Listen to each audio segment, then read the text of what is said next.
Okay, so let's be real for a sec. I'm sure everyone listening has seen those millionaire by next week kind of posts flooding their feeds. Ugh, yeah, tell me about it. So we're ditching that hype today and going for something way more grounded. Something a little more real. Exactly. We're diving deep into the cold, hard truth about getting rich. Love that title. Really sets the tone. Right. It cuts through all the BS. It does, and it gets into what it actually takes to build wealth. And spoiler alert, it's probably not what you see on social media. You got that right. What's so fascinating about this piece is that it goes beyond the usual financial tips and dives into the psychology of wealth building. Oh, interesting. So like the mindset. Yeah, the mindset, discipline, even the emotional hurdles you got to overcome. It's kind of like those before and after pics. Oh, I see what you mean. We only see the end result, right? Yeah. The fancy car, the dream house. But not the years of grind that went into it. Exactly. Like this source actually uses an example of this entrepreneur who spent 5 years living on ramen and working from their parents' basement. No way. 5 years on ramen. Okay, I'm starting to see why they called this the cold, hard truth. And that was before their business even took off. So yeah, overnight success is pretty much a myth. Wow, I'm definitely rethinking those make six figures in your sleep ads now. Good. And it gets even juicier when the source talks about sacrifice. And it's not about giving up everything you love, but more like delaying gratification. Ah, makes sense. This piece says that a lot of genuinely wealthy people, they actually live pretty modestly, even when they could be balling out on all the luxury stuff. So less about avocado toast and more about intentionality with your spending. You got it. It's all about prioritizing those long-term goals over instant gratification. And that kind of leads us to another key point, financial literacy. Okay, this is where I usually tune out. But give me the non-boring version. Deal. Okay, so think about it this way. You wouldn't build a house without knowing how to swing a hammer, right? I mean, I wouldn't. Right. Same goes for managing money. You got to understand the tools, investments, real estate, taxes, all that jazz. Oh, I see. So it's about knowing how to actually use money, not just earn it.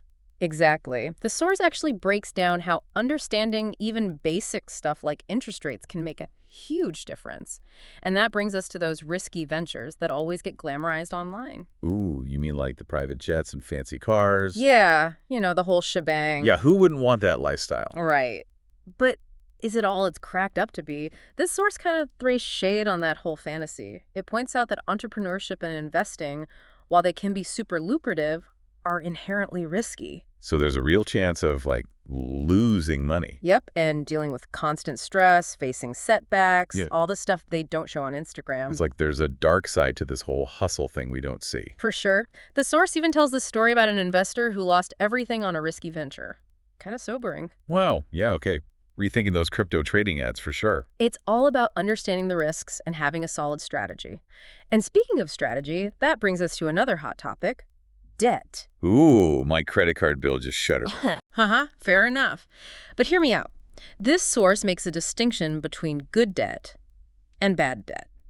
Interesting. Okay. Lay it on me. So things like going crazy with credit card spending, definitely bad. Makes sense. But using debt strategically for stuff like property or a degree, that'll boost your income. That could be good. Right. It's about being smart, making Right. sure debt works for you, not against you. All right. This is starting to click. So we've talked about ditching the get-rich-quick mentality, Yep. understanding that risky ventures can be, well, risky. And how to use debt wisely. But let's be honest. Yeah. All this takes one thing we're not great at in this instant gratification world. Patience. You hit the nail on the head. And that's where this source gets really interesting. It connects the whole delayed gratification thing to compound interest. Okay, break that down for me. So even small, consistent savings can snowball into something huge over time. It's like a financial snowball. Exactly. It's a long game, but the payoff, it's something else. Okay, so big picture. It's not about overnight riches, Yeah. but building lasting wealth. You got it. But I gotta ask, even with all that financial success, is happiness guaranteed? Like, we've all heard stories of super rich people who are miserable. Right, and this source tackles that head on. It acknowledges that money, while important, isn't the be-all, end-all of happiness. So it's about finding a balance. Totally. It's about making sure your life is rich in experiences, relationships, meaning. Not just about the numbers in your bank account. Exactly. And it's about finding that sweet spot where money helps you create a fulfilling life, but it's not the only thing you're chasing. This is getting deep. I like it. Yeah. But I can imagine all this strategizing and striving can be, well, stressful. Oh, absolutely. This source gets into that too and talks about the emotional roller coaster of wealth building, self-doubt, fear of failure, the pressure from society. Ugh, yeah, and with social media, it's constant comparison. So true. That's why this piece stresses having a healthy relationship with money, Interesting. being aware of the emotions that can lead to impulsive decisions. So being mindful of your spending habits and why you're doing them. Exactly. And realizing it's okay to ask for help and support along the way. Right, you don't have to do this solo. This is all making way more sense now. Glad to hear it.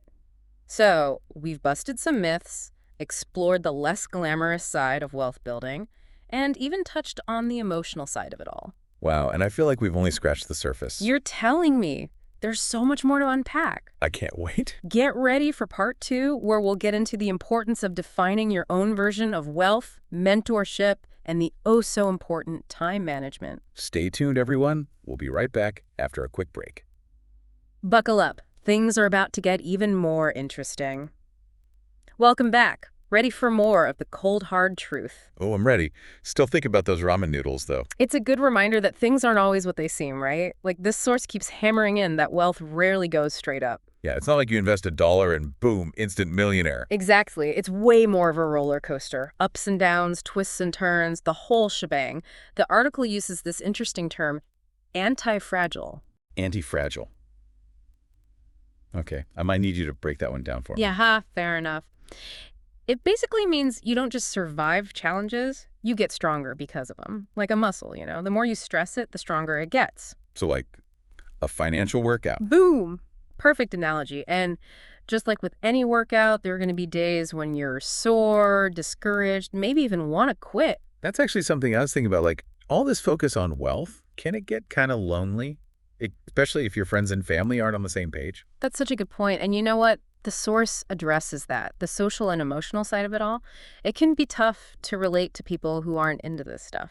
And sometimes it feels weird even talking about wanting to be wealthy. Right, like it's taboo or something. But that's why the source highlights the importance of finding your tribe, you know, people who get it. Yeah, so you're not going it alone. Exactly. Even just a few people who understand can make a huge difference.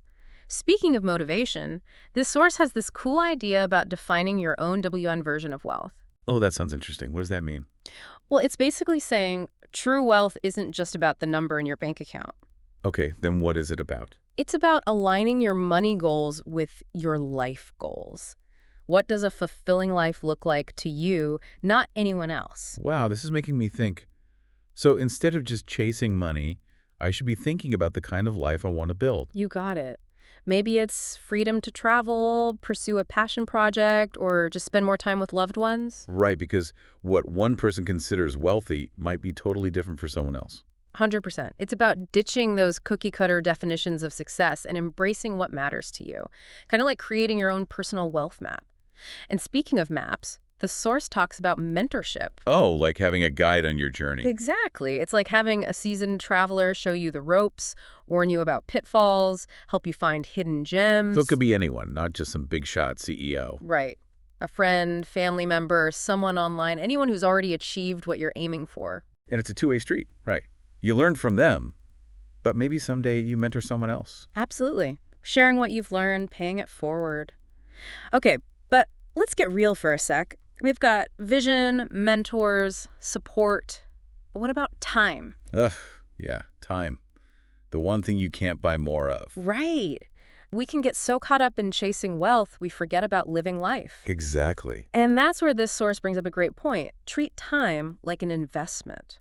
Okay, I never thought of it that way. Ask yourself, how am I spending my hours and days? Am I using them wisely? It's like, what are you saying yes to and what are you saying no to, even if it means turning down something that seems profitable? Because in the end, what's the point of all the money if you don't have the time or energy to enjoy it? This is making me rethink my whole to-do list, for real. It's not just about accumulating wealth, it's about creating a life you love, one with meaning. This has been eye-opening. And we're not even done yet. Buckle up, because in the final part, we're going to dive into ethics, the impact of technology, and the importance of giving back. It's going to be good. I can't wait. Okay, we're back and ready to wrap up this cold, hard truth deep dive. We've covered a lot of ground. We have, from ramen to roller coasters to finding your tribe. It's been quite the journey. But there's one last piece we need to talk about. Thinking what I'm thinking? I think so. Ethics, right? Bingo. This source really hammers home that it's not just about getting rich, but how you get there. Yeah, it's like that old saying, the ends don't justify the means. Exactly. Like, I've seen people cut corners, be shady, even exploit others just to make a buck. And that's not the kind of wealth we're talking about. Nope, not at all. This piece is all about creating wealth that benefits everyone, not just yourself. So, building a legacy you can be proud of, one that's built on integrity. Right. It's about doing good while doing well. And speaking of changing things up, the source also talks about technology and how it's shaking up the whole financial game. Yeah, for better or worse, right? Definitely a double-edged sword. Like, on one hand, we've got all this info and tools at our fingertips. Budgeting apps, investment platforms, all that good stuff. But then there's also a ton of noise, scams, get-rich-quick schemes galore. It's easy to get lost in all that. Totally. So the source stresses being a smart consumer, Do your research, be skeptical, and remember, if something sounds too good to be true. It probably is. Exactly. Use technology to your advantage, but don't fall for the hype. And speaking of hype, we got to talk about crypto. Ooh, yeah, the big C word. It's everywhere these days. Lots of potential, but also a lot of risk, right? Big time. This source doesn't give specific crypto advice, but it emphasizes understanding the risks involved. And not just blindly jumping in because everyone else is. FOMO is a dangerous game, my friend. Always have a strategy. Words to live by. Okay, so as we wrap up this deep dive, there's one last thing I want to touch on. Giving back. Ah, yes. Love that this source emphasizes this. It's about using your wealth to make a positive impact. Because ultimately, we all benefit from each other, our communities, the planet. And when you achieve wealth, you've got a responsibility to give back, right? It could be philanthropy, supporting a cause, or even just being generous with your time and skills. It's about realizing that true wealth is so much bigger than just money. It's about leaving the world a little better than you found it. And on that note, this source leaves us with a powerful question. If true wealth is about financial well-being, meaningful relationships, purpose, and high positive impact, what does your ideal rich life look like? Such a good question. It really makes you think about what truly matters beyond just the dollar signs. Absolutely. So that's it for a deep dive into the cold hard truth about getting rich. Hope you all enjoyed the ride. I know I did. I'm walking away not just wanting to build wealth, but to build a life that's rich in every sense of the word. Me too. It's about creating a legacy that's about so much more than just money. It's about generosity, impact, and making a difference. And that, my friends, is the real treasure. Thanks for joining.